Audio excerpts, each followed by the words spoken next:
Paul's Viewpoint. The I Ching comes from the ancient Bible. My friend Master Ding Ding has studied the I Ching for many years. He is good at divination and has a very in-depth study of the Bible.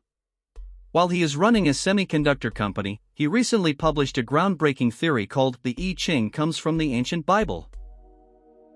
In his initial research, he found 4 hexagrams in the Book of Changes: Li, Can, Huan and Dazhuang.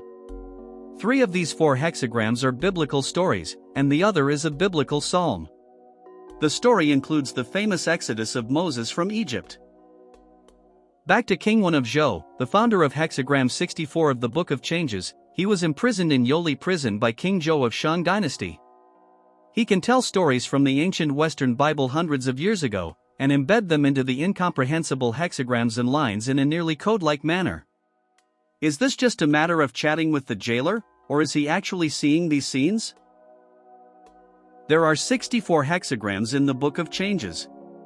The hexagrams were written by King Wen, and the 6 lines of each hexagram were compiled by his 4th son Zhou Gongdan. In order to translate the hexagrams into words that ordinary people could use and actions they could follow after divination, Duke Zhou often used lines to record historical stories.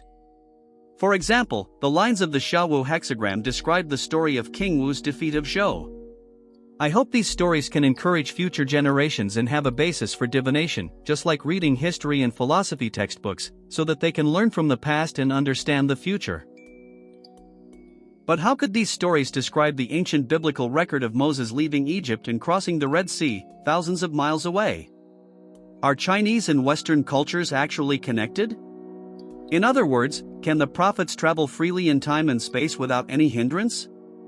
Master Tintin accurately pointed out the correlation, but has not yet found out the reason. We don't understand the Book of Changes, but we know the illusion of dream of Zhou Gong. Confucius once said that he no longer dreamed of Duke Zhou when he got old, but this was not actually a sigh of aging, but a pun. Dreaming about Duke Zhou means that Duke Zhou is the master of the dream. If everyone's dreams are related to Zhou Gong, how could he not know what is happening at any time and anywhere in the world? If he collected 64 of the world's most classic stories in his dream and placed them in corresponding lines, then wouldn't the I Ching be a treasure book that all humans should learn? So can we say that all the characters in the Bible actually had conversations with Duke Zhou in dreams and received interviews from Duke Zhou? Why are the hexagrams and lines of the 64 hexagrams of the Book of Changes written like a code, which is not only classical but also obscure, causing countless scholars to stop thinking about it until thousands of years later, Master Ding Ding finally knocked on the door to decipher it?